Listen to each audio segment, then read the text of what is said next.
Why do so many women seem stuck in an adolescence that never ends?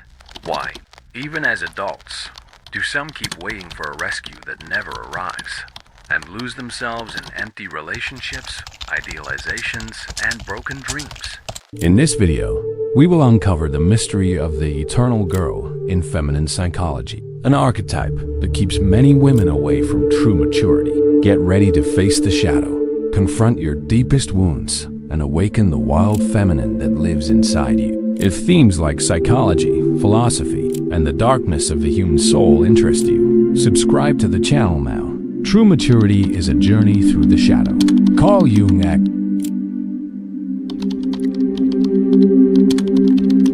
From the earliest ages, women are deeply shaped by cultural, social, and family patterns that demand from them an image of lightness, sweetness, and pleasantness.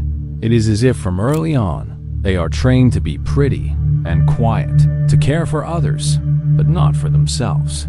This ideal of the perfect girl creates a kind of emotional cocoon that protects, but also imprisons. Within this cocoon, the woman learns to hide her pain, to not disturb, to conform to expectations that do not reflect her inner truth. The archetype of the Puella Aeterna, or eternal girl, personifies this pattern, a woman who, even after the years of youth have passed, remains suspended in a psychological limbo between adolescence and adulthood, refusing, consciously or unconsciously, the weight and responsibility of maturing. The Puella Aeterna is not just a temporary state or a phase of youthful rebellion. She is a deep psychic structure, an archetypal image created by the collective unconscious, according to Carl Jung. This woman carries within her an unfulfilled adolescence, or one lived in excess, that makes her seek refuge in fantasies, in the idealization of impossible loves, in the hope of an external savior who will fill the internal void. She lives in a golden cage, where the fear of commitment and responsibility keeps her in constant waiting, feeding the illusion that the world can be light and uncomplicated, as long as she never truly has to grow up. This immaturity is not a lack of strength, but a deep resistance, a defense mechanism that tries to protect the wounded soul from the pain of transformation. This archetype is shaped by emotional wounds that begin in childhood and deepen over time. Often, this woman grew up in environments where pain was invisible, where her legitimate expressions of anger, sadness, and frustration were repressed or punished. She learned that to be loved, she needed to be useful, pleasant, light, and that showing her strength or her fears could drive love away.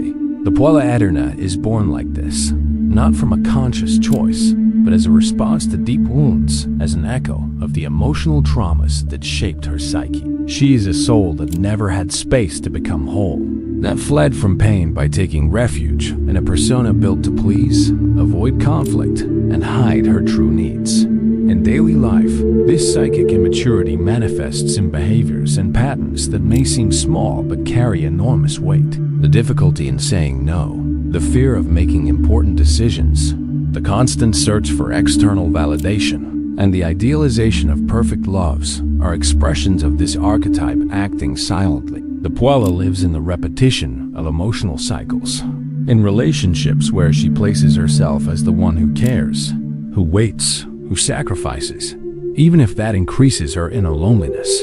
She knows, on some level, that something is wrong, that she is trapped in a game of appearances, but she cannot find the way out. And the most painful part, she fears her own autonomy, because growing up means abandoning the illusion of rescue, of external salvation, and taking responsibility for her own destiny. However, the recognition of this archetype is the first step toward liberation. The Puella Aeterna is above all an invitation to transformation. Jung shows us that the journey to psychological maturity begins precisely when the woman dares to look within, confront this wounded girl, accept her shadows, and integrate her totality. Letting the eternal girl die is an act of courage. It is to cross the dark night of the feminine soul to emerge as a whole woman, who no longer waits to be saved, but who chooses to govern her own life. This journey, though painful, is the path to awakening the wild feminine, strengthening self-esteem, and beginning the true journey of self-discovery and individuation.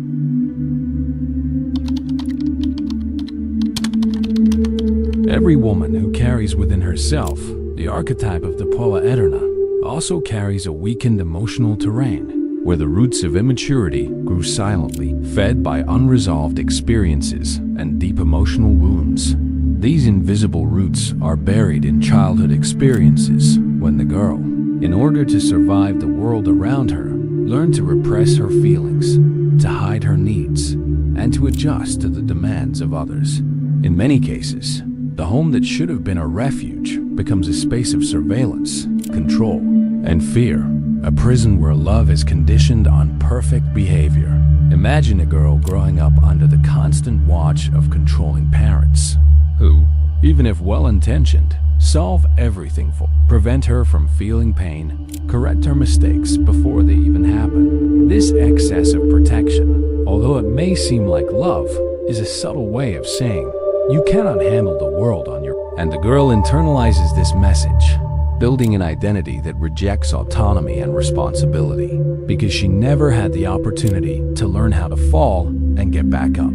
She becomes dependent on external approval and frightened by the weight of the adult world, which seems to her like a dark forest full of invisible monsters. On the other hand, there are also women who suffered the opposite: abandonment, neglect, abuse. For them, early growth was a survival necessity, not a choice. They learned to remain silent in the face of pain, to defend themselves without ever nurturing themselves, to hide so as not to be seen in their vulnerability. This survival creates a deep disconnection from their own self, an existential emptiness that remains even after years of trying to appear normal or functional. These women hope that external love will fill the internal void, a hope that, deep down, they know is an illusion. Beyond family experiences, the culture we live in reinforces and perpetuates these patterns. Society praises the delicate, sweet woman who does not disturb, but also punishes her when she dares to be strong, assertive, or autonomous. This dichotomy creates a false persona, a social mask that pleases and avoids conflict, but suffocates the woman's true identity. She smiles at the world and cries in silence. She achieves external goals, but feels an inner void. This disconnection between persona and self generates symptoms such as anxiety, low self-esteem, procrastination, and unsatisfying relationships. The shadow of the Puella Aeterna holds precisely what this woman needs most: her legitimate anger, her hidden courage, her stifled ambition, her denied solitude. Jung reminds us that the shadow is not evil in itself, but what we refuse to accept in ourselves out of fear or shame. And it is precisely this brutal encounter with the shadow that maturity requires. Continuing to pretend the shadow does not exist is to live in constant imbalance, a flight that exhausts the soul and deprives the woman of her true strength. The labyrinth of the feminine soul only begins to be unraveled when the woman accepts to look at these invisible roots, understand their origin, and begin to walk the path of healing.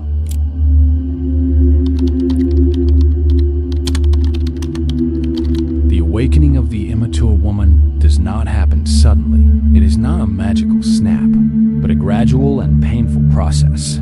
It begins with a subtle discomfort, an internal restlessness, a feeling that something is out of place, that the life one leads is decorated but not lived. This awareness is born from dissatisfaction with the persona of the Puella Aeterna, from the exhaustion of living on the surface, from the fear and shame that have accompanied the woman for so long. It is at this moment that the woman begins to look within, even without knowing exactly what she is looking for. Carl Jung defined the process of individuation as true psychological maturation, a journey of self-knowledge where we stop being mere reflections of trauma, of others' expectations and illusions, and become who we truly are. For that, one must have the courage to abandon the hope of an external savior, to accept that the responsibility for one's own healing and growth is solely and exclusively her own. This is the most painful grief of the Puella Aeterna, letting the dream of rescue die in order to finally rediscover herself.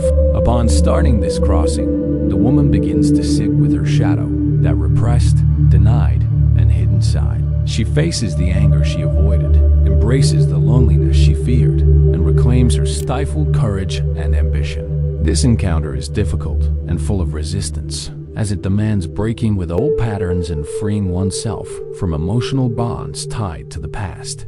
However, it is in this process that the inner strength arises that allows the woman to become whole, integrated, and authentic. Maturity does not mean losing softness, sensitivity, or femininity. On the contrary, it is a balance between forces, often seen as opposites.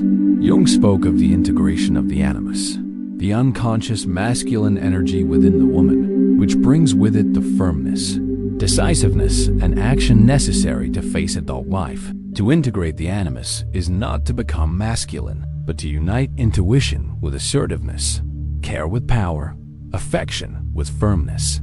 This balance is what we call wholeness. Finally, the mature woman takes on her self-responsibility. She recognizes that no one will live for her, that the pain of the past does not justify her stagnation, and that what she does with that pain now is what defines her freedom. She no longer needs to beg for love, nor to maintain masks to be accepted. She chooses, builds, respects her intuition, and allows herself to fail and continue. The woman who awakens is not perfect, but she is true. And it is this truth that releases the wild feminine within her. That inner voice that says, "You are no longer lost. You have come home." Every true transformation requires a symbolic death. And for a woman to mature psychologically, it is necessary for the inner girl to die. Not in a literal sense, but as a dominant archetype. The Puella Aeterna, who for so long guided her choices and illusions, must be confronted, embraced, and finally left behind. But this death does not come without pain. It is the end of a dream. The dream that someone will come to rescue her, that a perfect love will heal her wounds, that adult life can be avoided indefinitely. The woman who enters this passage must have the courage to kill this ideal. And the mourning of this ideal is one of the loneliest that exists, because no one but herself can understand what is being left behind. This symbolic death does not happen all at once. Often it occurs in spirals, in cycles of pain and awakening, relapses and lucidity. The woman may even try to return to the comfort zone, to dependent relationships, to pleasing masks, to fairy tale dreams. But something inside her already knows that this no longer sustains her. The suffering becomes different. It is no longer just the pain of not being loved, but the pain of betraying herself. And it is at this point that consciousness begins to guide the journey. As Jung said, the encounter with the unconscious is always a crisis, but also a chance. What seems like the end is, in fact, the beginning of something real. The girl gives way to the woman, not as one who loses innocence, but as one who gains power. To kill the Puella means to let go of emotional dependency, of excuses, of the fantasy of salvation. It means looking in the mirror and accepting the imperfect woman she has become, with her scars, her choices, her baggage. It means stopping asking for permission to exist and beginning to uphold her own existence.